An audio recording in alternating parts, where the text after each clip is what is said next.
Le résumé de L'éducation des millionnaires, tout ce que vous n'apprendrez pas à l'université sur ce qui vous permettra de réussir, de Michael Ellsberg, va commencer. Profitez bien. Point clé 1. Il n'y a guère de lien entre l'excellence académique et la réussite professionnelle ou personnelle.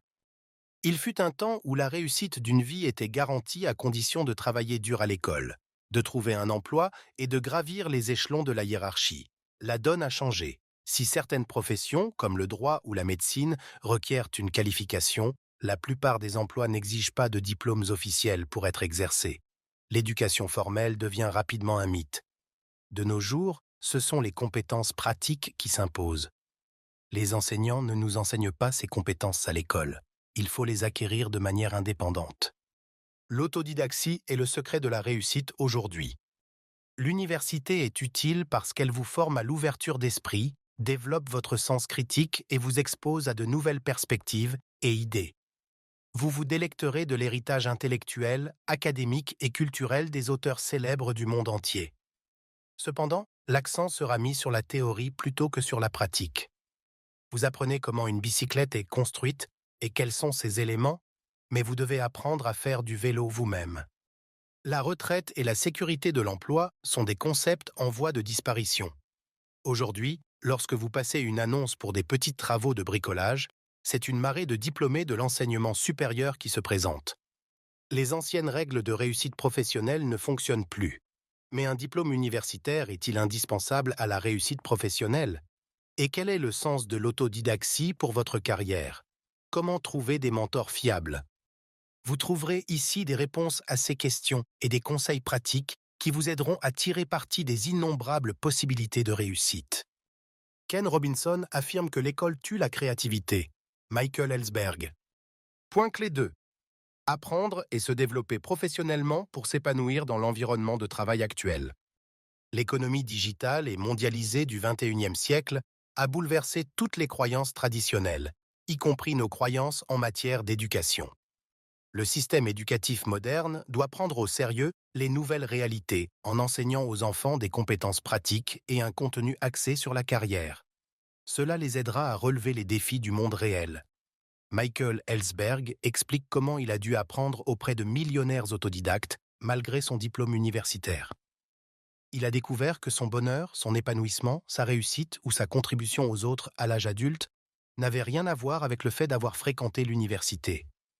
Il y est parvenu grâce à l'autodidaxie et à la lecture de nombreux livres. Apprenez tout au long de la vie pour réussir dans votre travail et dans votre vie. L'objectif de l'apprentissage et du développement professionnel tout au long de la vie est de compléter l'enseignement supérieur. L'enseignement supérieur traditionnel, dans sa conception la plus élitiste, n'a pas pour but d'enseigner des compétences pratiques. Par conséquent, l'apprentissage tout au long de la vie et l'enseignement supérieur peuvent fonctionner ensemble. Selon Malcolm Gladwell, auteur de Outliers, The Story of Success, deux personnes peuvent avoir un quotient intellectuel similaire et des niveaux de réussite différents. Il donne l'exemple d'Oppenheimer et de Christopher Langan. Oppenheimer a réussi non pas grâce à ses compétences académiques, mais grâce à sa capacité à entrer en contact avec les bonnes personnes. Le manque de développement de cette compétence pratique n'a pas permis à Langan d'atteindre le même niveau. Pour obtenir des résultats pratiques, la pensée créative, la capacité à s'adapter aux changements et l'intelligence émotionnelle sont plus importantes que les compétences académiques. Ainsi, le développement des attitudes ne se produit que dans les institutions informelles plutôt que dans la vie de tous les jours. L'éducation n'est pas synonyme d'excellence académique. La détermination, l'auto-organisation et la capacité à trouver des solutions créatives jouent un rôle beaucoup plus important. De plus, vous devez être sensible aux besoins des autres, être prêt à communiquer avec eux et à transmettre vos idées de manière efficace. Bien entendu, il est essentiel de croire en soi et de percevoir les erreurs comme des étapes vers la réussite. Point clé 3. Les sociétés agraires se sont transformées en sociétés industrielles grâce à l'effort intellectuel. À la suite de la grande récession qui a sévi entre 2008 et 2010, les diplômés de l'enseignement supérieur ont eu moins d'emplois disponibles. La plupart de ces diplômés ont contracté des prêts étudiants qui ont atteint 100 000 $. Ils ont étudié pendant 4 ans pour finalement se rendre compte que les emplois qu'ils espéraient obtenir avaient disparu. Les entreprises ont confié la plupart de ces emplois à des personnes des pays en développement qui gagnent moins que le travailleur moyen des pays développés.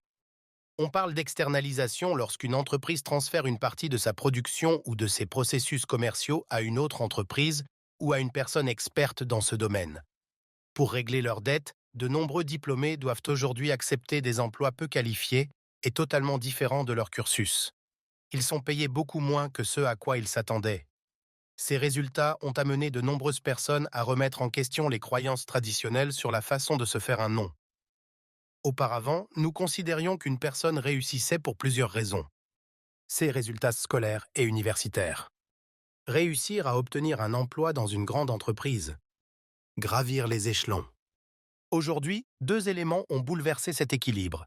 Il s'agit de la mort de la sécurité de l'emploi, les nouvelles possibilités de carrière flexibles, auto-créées et indépendantes offertes par Internet. En raison de cette concurrence croissante, de nombreuses personnes ont créé des carrières qui ne peuvent pas être automatisées ou externalisées. Ces personnes sont appelées travailleurs du savoir. Un travailleur du savoir a développé la capacité de créer une carrière plutôt que de choisir parmi les carrières existantes. Les travailleurs du savoir peuvent effectuer leur travail sans outils spécifiques. Cela leur permet d'être indépendants de leur lieu de travail et de leur employeur. C'est pourquoi ils envisagent de plus en plus souvent de créer leur propre entreprise. Ayant travaillé dans la production ou dans une grande entreprise, ils se plongent dans tous les processus de travail, apprennent et se sentent habilités à exercer leur activité. De plus, ils comprennent que la réussite ne dépend pas de l'éducation formelle, mais des résultats et de l'efficacité. Le saviez-vous? Selon la chaîne Consumer News and Business Channel, CNBC, en 2016, près de 30% des milliardaires n'avaient pas de diplôme universitaire de premier cycle. Point clé 4.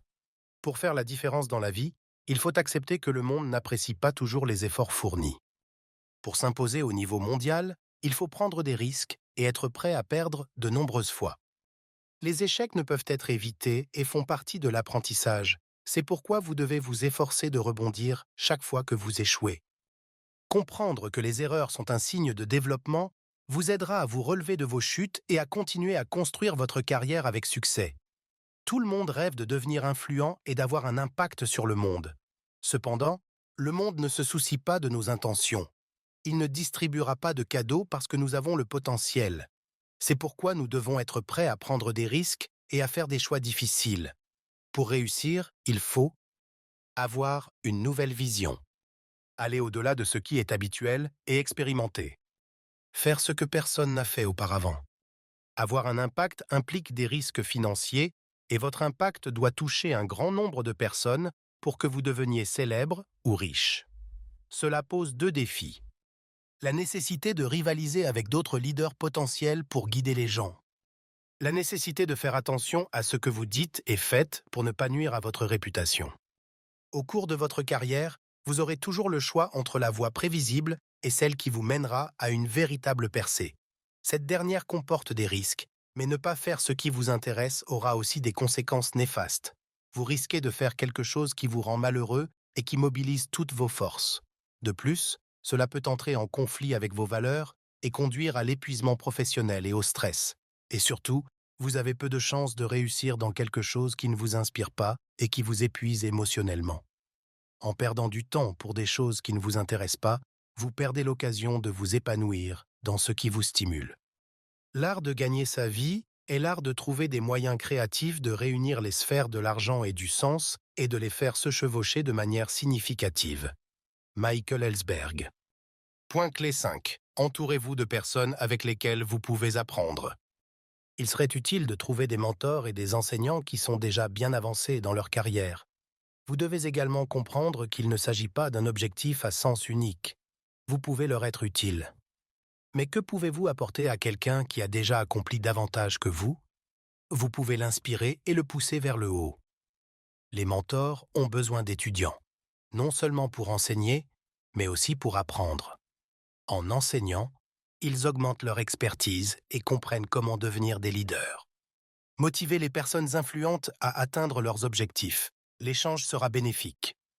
Trouver un bon mentor est une tâche difficile, Il doit s'agir d'une personne qui partage les mêmes valeurs que vous et qui peut vous apprendre quelque chose. Rencontrer une telle personne sera le point de départ de votre réussite. Vous évoluerez rapidement en tant que professionnel. Efforcez-vous de créer des contacts et des relations. Construisez votre réseau avec les bonnes personnes. Pour ce faire, vous devez être capable de donner. Aidez les autres à vous aider. Il ne s'agit pas seulement d'un soutien matériel, mais aussi d'inspirer, de motiver et de soutenir dans les moments difficiles. Lorsque vous donnez à vos mentors, ne vous attendez pas à recevoir quoi que ce soit en retour. Apprenez de quelqu'un qui fait des choses extraordinaires aujourd'hui et soyez reconnaissant de l'opportunité qui vous est offerte. Rappelez-vous que vous avez déjà quelque chose à offrir aux personnes influentes, vos relations et vos contacts, ainsi que votre capacité à poser la bonne question ou à donner un conseil au bon moment. Pour donner des conseils avisés à une personne plus puissante et plus prospère, apprenez à poser ces deux questions.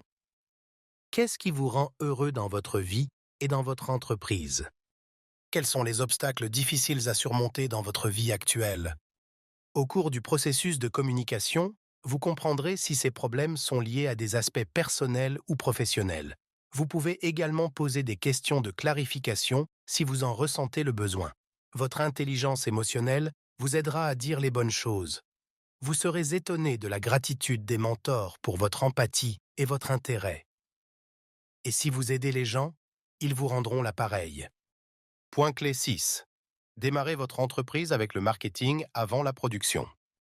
La partie la plus importante du marketing n'est pas le positionnement, la publicité ou la communication avec les clients. Il s'agit de la qualité des produits et des services et de la manière dont ils répondent aux besoins des consommateurs.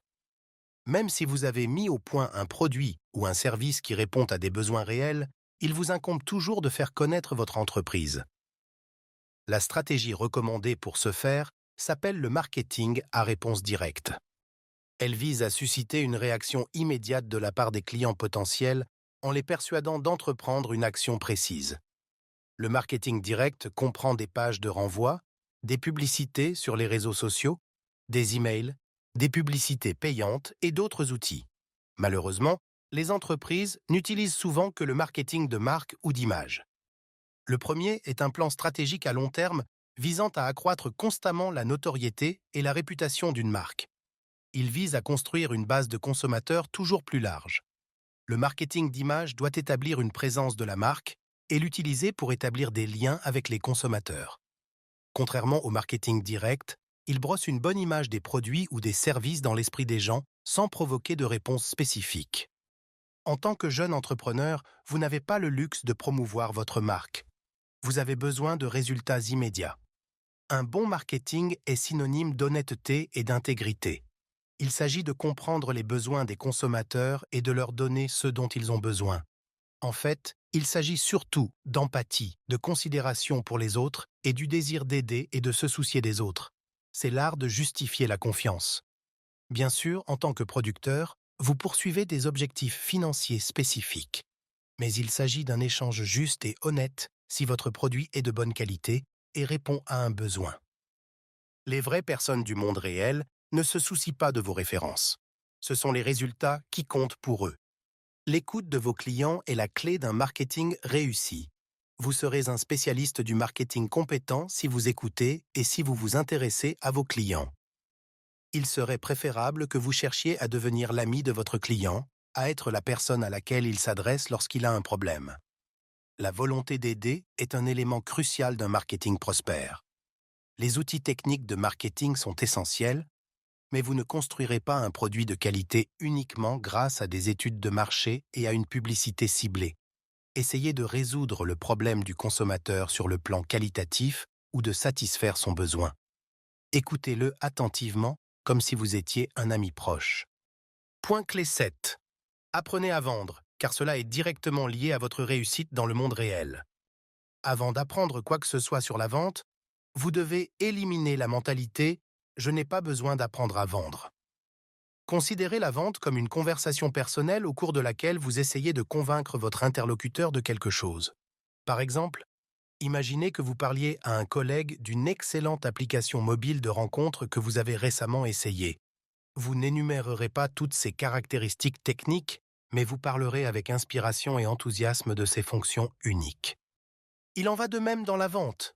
Il est nécessaire d'inspirer, de susciter des émotions et d'inciter à l'action. Il est possible de développer cette compétence. Vous devez d'abord apprendre le métier de vendeur, puis l'affiner. Vous pouvez être extrêmement doué dans un domaine, mais ne pas obtenir de résultats significatifs.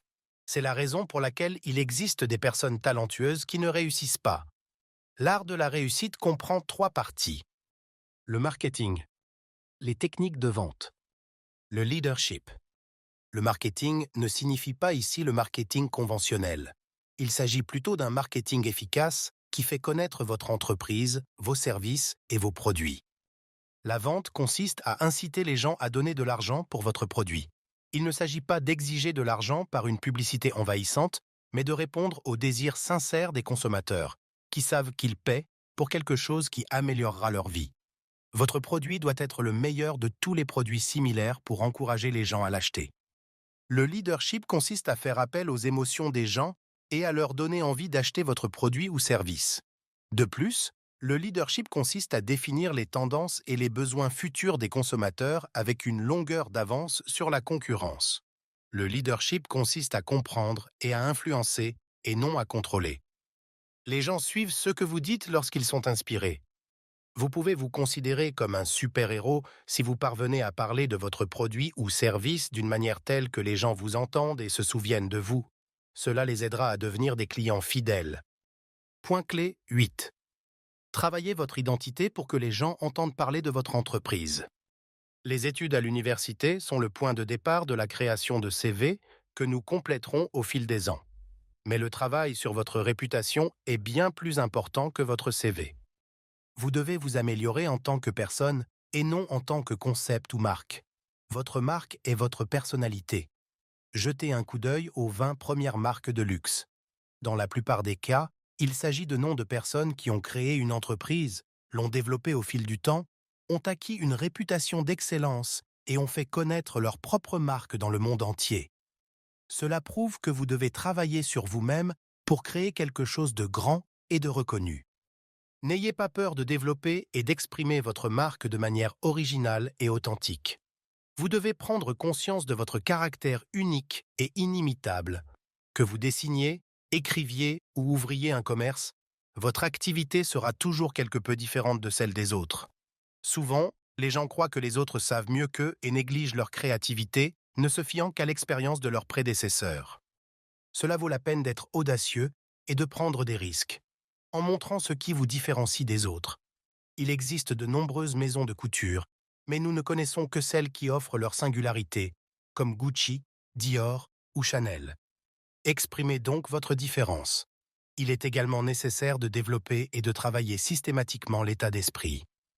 Pour construire une marque puissante, vous devez passer d'un état d'esprit d'employé à un état d'esprit d'entrepreneur. Les personnes qui ont l'état d'esprit d'un employé ne croient pas qu'elles ont le pouvoir d'influencer quoi que ce soit. Elles peuvent se sentir à l'aise et en sécurité dans leur zone de confort, où elles n'ont aucune responsabilité et peuvent s'en remettre à quelqu'un de plus fort et de plus sûr de lui. Cette illusion les oblige à rester dans l'ombre, mais le monde change et nous demande du courage. Nous devons être prêts à prendre des décisions indépendantes. Au début, cela peut faire peur, mais c'est un formidable espace de créativité et de manifestation de l'identité. L'externalisation et le travail en freelance offrent de nouvelles opportunités, mais exigent de l'indépendance et la volonté de prendre des responsabilités. Conclusion du résumé. Aujourd'hui, le mythe selon lequel l'enseignement supérieur garantit une vie professionnelle réussie est en pleine expansion. Malheureusement, de nombreuses personnes faisant autorité, comme nos parents et nos enseignants, soutiennent cette idée. Ils vous convainquent qu'un diplôme universitaire vous ouvrira les portes d'une vie heureuse et que, sans lui, vous ne devriez même pas espérer réussir. Ils auraient raison si nous vivions au siècle dernier. La réalité montre qu'en croyant à la nécessité du savoir académique, les diplômés accumulent des dettes et ne savent pas comment les rembourser. C'est comme un cercle vicieux où le diplôme universitaire devrait permettre de bien gagner sa vie, mais où il faut d'abord payer beaucoup d'argent que nous n'avons pas. Les personnes intelligentes cherchent déjà des voies alternatives. Il s'agit de remplacer ou de compléter l'intelligence académique par la pratique. L'apprentissage tout au long de la vie, plutôt qu'un exercice académique, le développement professionnel plutôt que la réussite scolaire, est la clé du succès. Les deux voies comportent des risques, mais en choisissant la pratique plutôt que la théorie, on peut en obtenir deux pour le prix d'une. Dans cette économie, les moyens de production sont entre les mains des individus et non des grandes entreprises. Pour devenir un individu doté de la bonne combinaison de compétences pour réussir dans la vie, vous devez avoir des mentors, investir dans votre réseau de relations, trouver quelqu'un que vous pouvez aider à devenir une superstar dans votre domaine, être prêt à s'affranchir du statu quo. C'est ainsi que vous deviendrez un héros et un millionnaire. Essayez ce qui suit. Un mentor peut vous aider à établir des relations à long terme qui vous propulseront vers la réussite professionnelle. Identifiez un mentor potentiel dans votre secteur d'activité et cherchez des moyens d'entrer en contact avec cette personne et de l'aider. Résumé fini. Prenez le temps de l'évaluer afin que nous puissions vous aider à vous développer de la meilleure façon possible.